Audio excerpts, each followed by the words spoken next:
you. Morning. Hello, Danny. We've never met before. Lovely to meet you. How are you?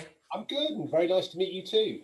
Excellent. On such a nice sunny day. It is a lovely Sun's coming round. It's following me round my room today.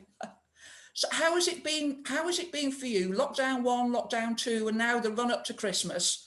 What are going to be your abiding memories of this time in 2020? Well, I think lockdown 1, I think we, along with the rest of the theatre industry and I guess the country, were just kind of reeling, not quite knowing how long everything was going to last, not knowing whether we should plan or not plan. And then, so I think for, March, April, May, it wasn't great. And then there was seemed to be an opportunity that we could, the theatres could reopen. And we were very keen to reopen as quickly as we could. And we did reopen with our Welcome Back season, a production of Harold Pinter's Betrayal. And there were 2 plays to follow. And then, of course, the second lockdown happened, so everything was put on hold. But what's so thrilling is this Thursday, so 2 days from now, we're going to reopen again with the second of our Welcome Back season shows. The third will be postponed, rescheduled till just after Christmas. And then we have a big Christmas season, not of a pantomime, but a wonderful comedy that you may know called The Play That Goes Wrong. Yeah.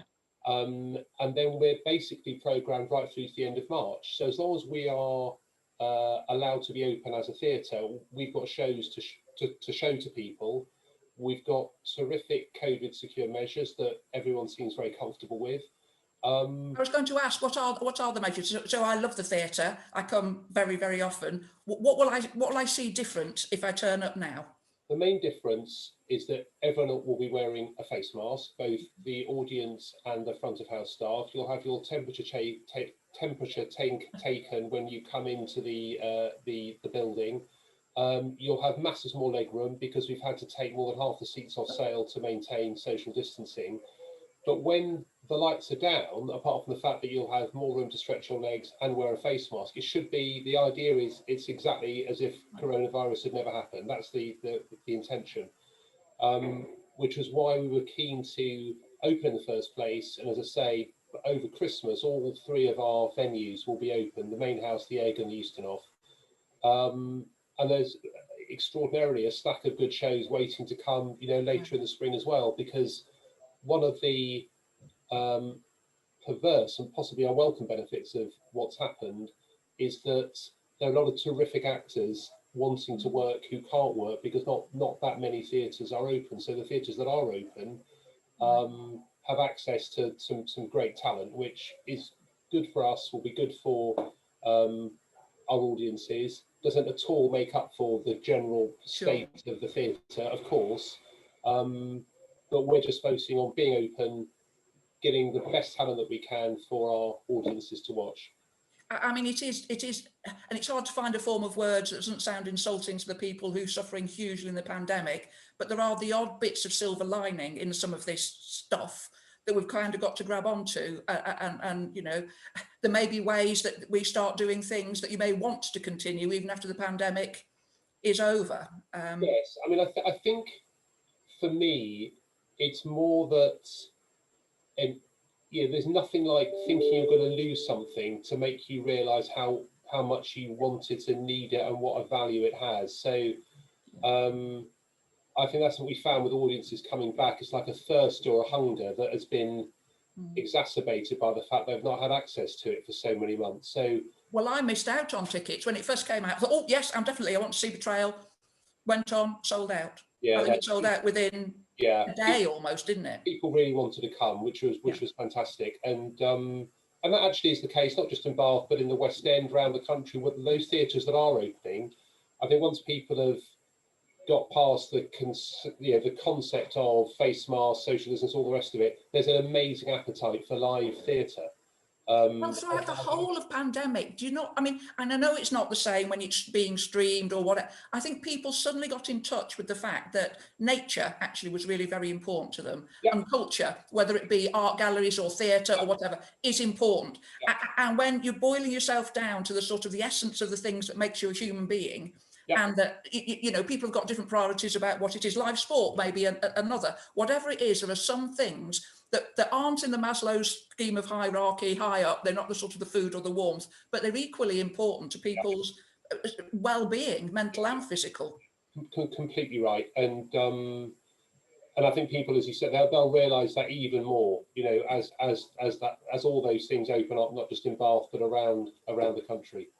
Yeah, absolutely. I think I may have mentioned to you just briefly before we started chatting that I did the Theatre Royal Engage programme, and one of the things I love about the theatre, I mean, it still is right up there in one of the top things I've ever done in my life. It was absolutely an amazing programme.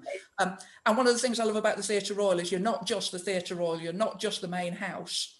You are the egg, you are the Ustinov, and you are the stuff that you do within the community as well. So, you know, I don't know if people say it to you often enough, but certainly I'm allowed to say on behalf of the City of Bath, you are so valued within our community. We're so much the poorer without you.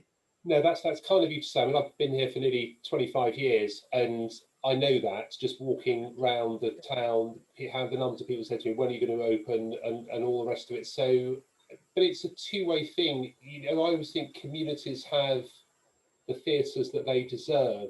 And in a way, it's the fact that we have such an amazing, or loyal sounds as if they'll come and see anything. They won't. They're very discerning. So that keeps us on our toes. You know, you've got to work very hard to find the right show. But when we find the right show, which we try to do as often as we can, obviously, people come in their thousands. So I think we have a loyal but also discerning audience, which means that even without subsidy, the kind of numbers stack up somehow.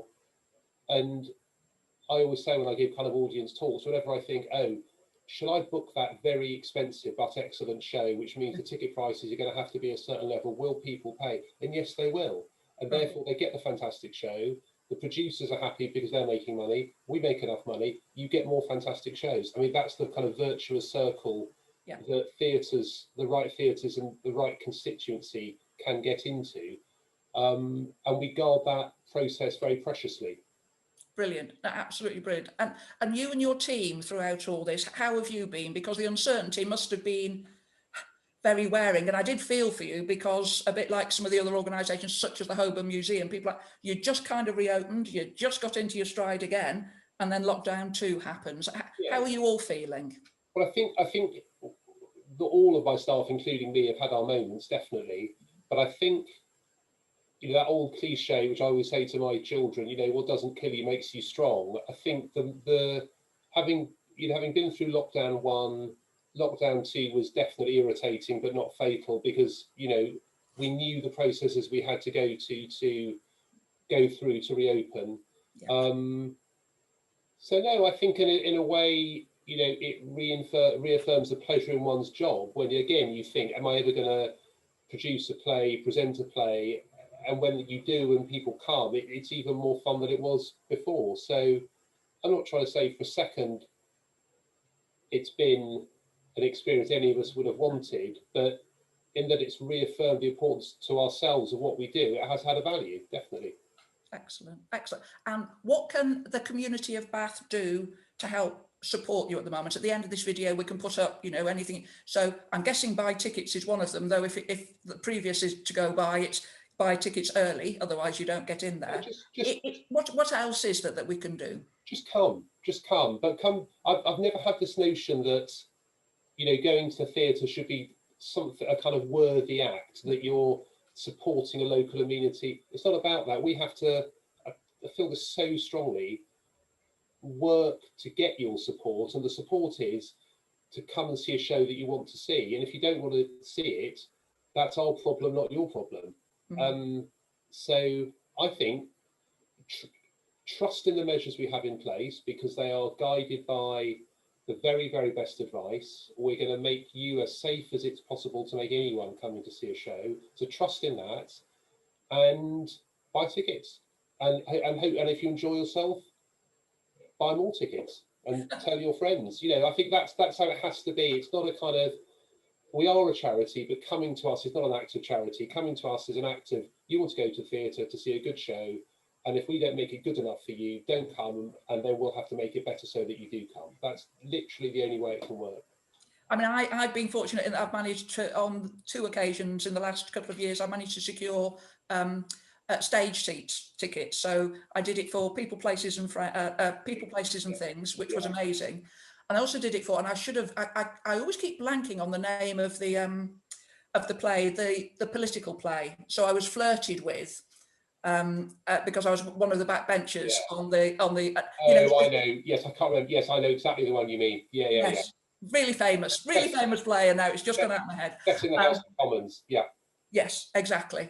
So an amazing, you put on an amazing variety. That's the other thing that strikes me, and that I love theatre full stop. So there's very few that I wouldn't want to go and see. I mean, I've seen some unbelievably powerful ones at the Egg as well. You know, I do, and the Ustinov, obviously. But what I do think is that if people look at your schedule when it comes out, your brochure's just come out, hasn't it? There's going to be 1 or 2 that's going to interest most people. You don't have to be a complete theatre buff to go. And the play that went wrong, you know, if you want a good belly laugh over Christmas, and I think a lot of us are in need of a good belly laugh, I think it would probably be a really good one to go along with. No, for sure. Yeah. Excellent. Definitely. Anything else you'd like to say as this goes out to people in Bath? I hope you hear that from the heart. We're really grateful that you were there. And yes, I totally accept we're not going as an act of charity, but put it back on your list of things to contemplate doing when you're coming out of lockdown. Because I think a lot of people have got I don't quite know what's there and what isn't there. What I'm hearing from you loud and clear is you are there for as long as the rules allow you to be, and you've done it in the safest way possible while still not compromising the enjoyment of a night at the theatre. Yeah, we followed every single bit of guidance we followed. We've had health and safety experts crawling all over us. I could go on mastermind about, you know, theatre coronavirus safety measures. I really could. We've shared what we've done with other theatres around the country. They've kind of, you know, emulated some of the measures we've taken. So, yes, as I say, trust that it's as safe as it can be and buy tickets. Thank you, Danny. Thank you ever so much for your time. Really, really appreciated. Okay. Nice to meet you. Good luck with everything. Thank you.